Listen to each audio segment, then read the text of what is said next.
Good evening, everyone. My name is Ritika, and welcome to this small session.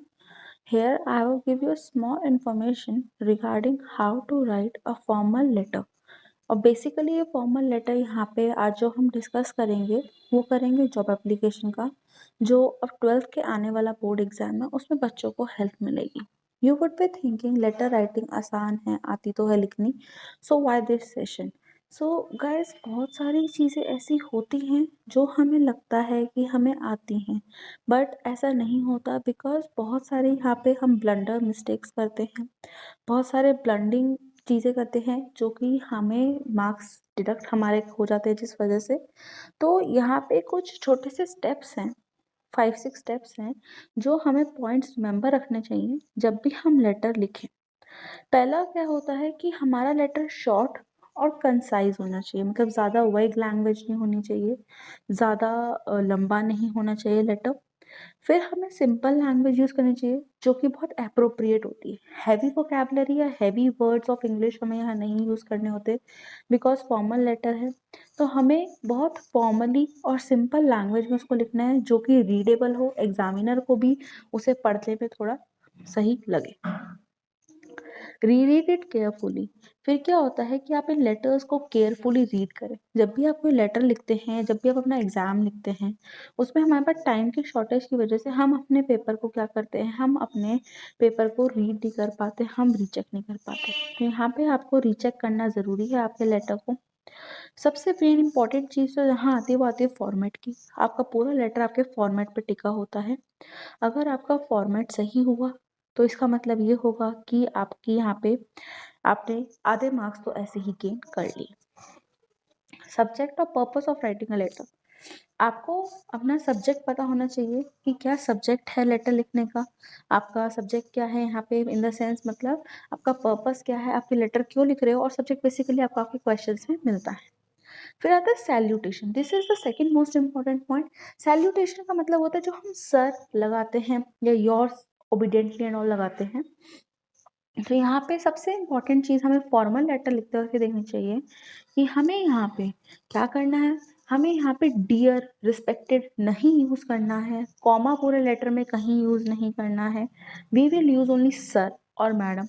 और जब हम letter की ending करते हैं तो thanking you, yours obediently, yours faithfully, ये नहीं लिखेंगे, बिकॉज ये सारे वर्ड्स इनफॉर्मल लेटर के अंदर आते हैं। हम फॉर्मल लेटर लिख रहे हैं तो हम जब लेटर की एंडिंग करेंगे तो हम लिखेंगे योर्स सिंसियरली। आगे चलते हैं।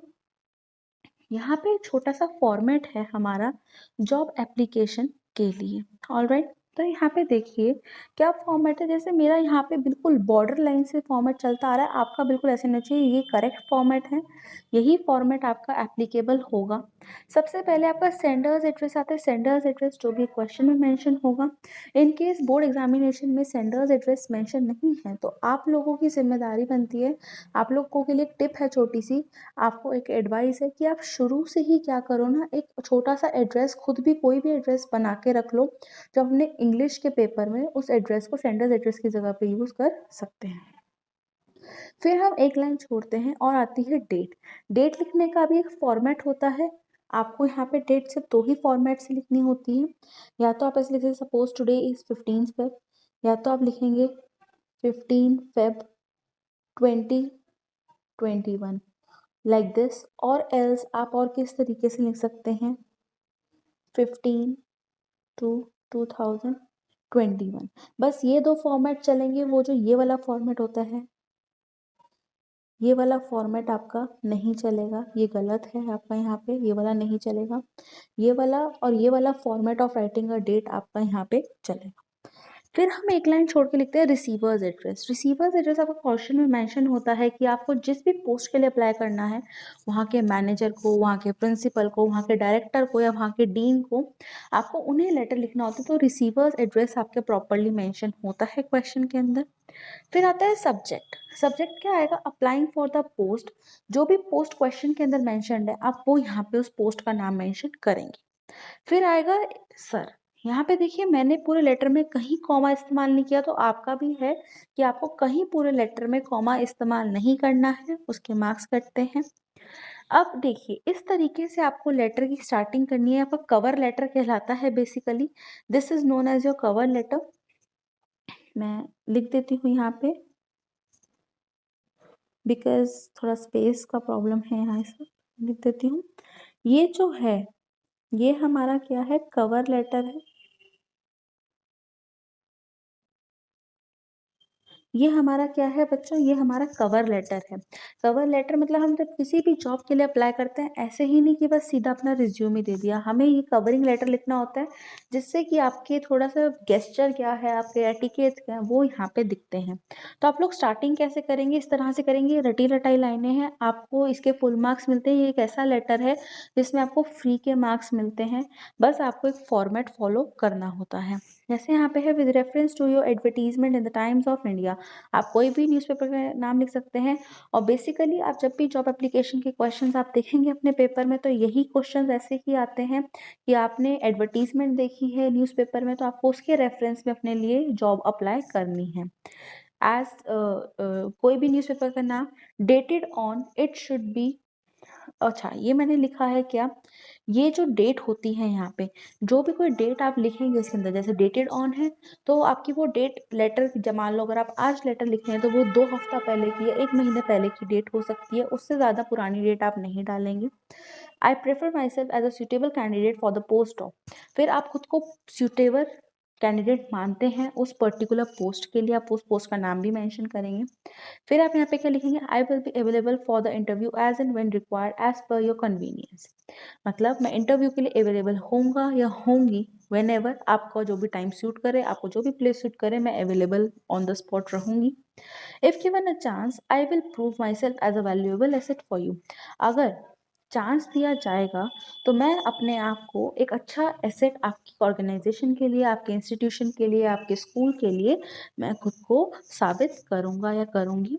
और जब एंड करेंगे तो आप लिखेंगे योर सिंसियरली। योर सिंसियरली लिखते वक्त भी जो योर्स है उसमें अपोस्ट्रोफी नहीं आएगा, सिंपल आप योर्स लिखेंगे, योर सिंसियरली। फिर नेम, जो भी क्वेश्चन में नेम गिवन है, एंड इन केस अगर क्वेश्चन में नेम गिवन नहीं है तो you will use ABC। You will use this, you will not right any other name. अपना नाम तो लिखना ही नहीं है। या अपने 10th में भी आपको आपके बताया होगा सबने कि बोर्ड एग्जामिनेशन में आप कभी भी अपना खुद का नाम नहीं लिखते हैं, क्वेश्चन में जो नेम मेंशन होता है वो नेम लिखते हैं। और एल्स आप यहाँ पे ABCXYZ कुछ भी लिख सकते हैं। और फिर लिखेंगे एनक्लोज विथ बायोडाटा। ENCL का मतलब होता है यहाँ पे एनक्लोज। और आप इसे कैसे एनक्लोज करेंगे, बायोडाटा के थ्रू एनक्लोज यहाँ पे आप करेंगे। तो ये हमारा एक कवर लेटर था जॉब एप्लीकेशन के लिए। ये बहुत इंपॉर्टेंट लगता है क्योंकि आधे मार्क्स तो यहीं पे होते हैं। अब जो मेन चीज पूरे लेटर में आती है वो हमारी आती है क्या, हमारा यहाँ पे पूरी जो भी यहाँ पे मेन चीज आती है वो हमारा आता है बायोडेटा।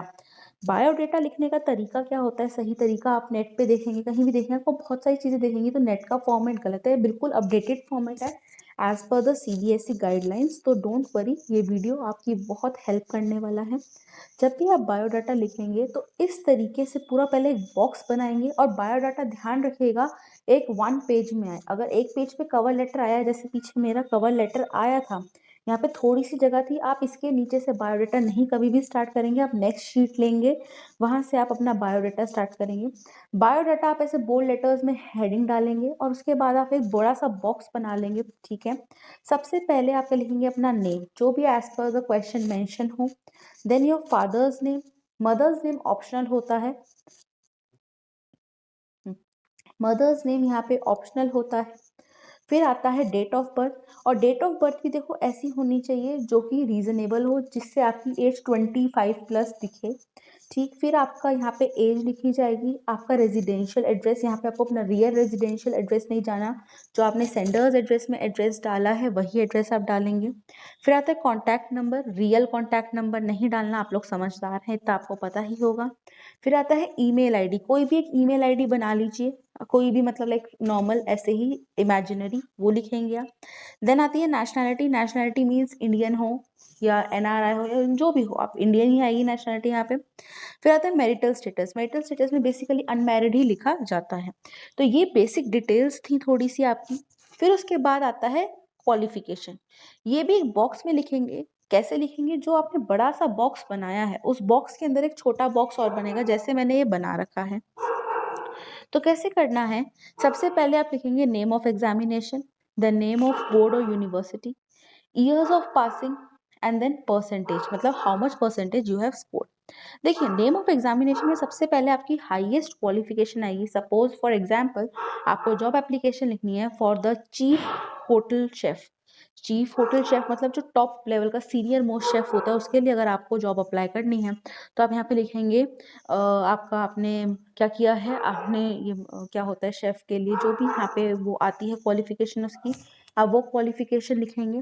लाइक आपने यहाँ पे होटल मैनेजमेंट कर रखी है, highest masters in hotel management किया हुआ है, फिर ग्रेजुएशन भी अगर आपने उसमें किया हुआ आप वो लिखेंगे। फिर आपकी क्लास 12th आएगी, देन क्लास 10th आएगी, हाईएस्ट टू लोएस्ट यहाँ पे एक एग्जामिनेशन का पैटर्न चलता है।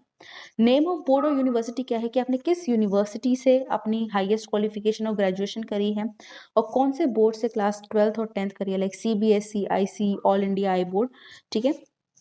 ईयर्स ऑफ पासिंग आपको उसी हिसाब से लिखने होंगे। फिर आपकी परसेंटेज, कितने मार्क्स आपने स्कोर करे हैं, बॉक्स क्लोज हो जाएगा। उसके बाद नेक्स्ट आप लिखेंगे वर्क एक्सपीरियंस, ये आपने कहीं पहले कहीं काम किया हुआ है तो वहाँ पे आपको कितना वर्क एक्सपीरियंस है, ठीक है। आप वहाँ पे कितना आपने क्या कितने साल काम किया है, कितनी आपको वहाँ सैलरी मिलती थी। और अगर आप वर्क एक्सपीरियंस ऐड करते हैं तो यहाँ पे आप एक पॉइंट और वर्क एक्सपीरियंस के नीचे ऐड कर सकते हैं, वो आपका आएगा यहाँ पे सैलरी एक्सपेक्टेड। सैलरी एक्सपेक्टेड का पॉइंट आप तभी लिखेंगे जब आप अपना वर्क एक्सपीरियंस मेंशन कर रहे हैं, इस चीज़ को आप प्लीज़ ज़रूर ध्यान दें, ठीक है। फिर उसके बाद जब आता है अचीवमेंट्स, आपने कुछ अचीव किया हो लाइक अवार्ड्स ट्रॉफीज अपनी उस फील्ड में, या 12th 10th में आपने कुछ अचीव किया हो, वो आप लिख सकते हैं। आपकी स्किल्स क्या हैं, आपकी हॉबीज़ क्या हैं, आप कौन कौन सी लैंग्वेजेस आती हैं, वो आप यहाँ पे मेंशन कर सकते हैं। उसके बाद एक मोस्ट इम्पॉर्टेंट पॉइंट आता है और वो पॉइंट आता है रेफरेंसेस का। एटलीस्ट आपको यहाँ पे 4 रेफरेंसेस देनी है, एटलीस्ट आपको यहाँ पे बेटा 4 रेफरेंसेस देनी होती हैं। और रेफरेंसेस भी ऐसी वैसी नहीं, आप यहाँ पे अच्छी खासी पोस्ट के लोगों की रेफरेंसेस देंगे, लाइक कि हाँ भाई ये हैं, उनका आप रेफरेंसेस भी कैसे लिखेंगे, लाइक उनका पहले नेम लिखेंगे, देन उनका ऑक्यूपेशन और उनका address and mobile number. At least 4 references आपको गिवन होनी ज़रूरी है, यहाँ पे आपको गिवन करनी है। और फिर लास्ट में एक लाइन छोड़ के आप अपने सिग्नेचर कर देंगे। सिग्नेचर भी कोई भी सिग्नेचर आप कर सकते हैं, नाम लिख देंगे जिसके बिहाफ पे ये लेटर है। ये एक छोटा सा सेशन था जो मैंने आप लोगों के लिए बनाया था, ये सोच के सो दैट आप स्टूडेंट्स को एक हेल्प मिल जाए, बोर्ड एग्जाम्स आ रहे हैं। और मेरे पेड बैचेस भी हैं, ट्यूशन ऑनलाइन मैं देती हूँ, मेरे पेड बैचेस भी हैं। और आपको ज़्यादा फर्दर डिटेल्स चाहिए पेड बैचेस के लिए तो आप डिस्क्रिप्शन बॉक्स में मेरा ईमेल आईडी है, मेरा मोबाइल नंबर है एंड मेरा इंस्टाग्राम हैंडल है, आप मुझे वहाँ से कांटेक्ट कर सकते हैं। आपको ऐसी ही छोटी छोटी चीज़ें और सीखने को मिलेंगी जो आपने कभी नहीं लिखी होंगी लेटर वगैरह करते वक्त या कोई भी और फॉर्मल राइटिंग करते वक्त। So thank you so much and please like और शेयर ज़रूर करना इस वीडियो को, it is really helpful for you all. Thank you.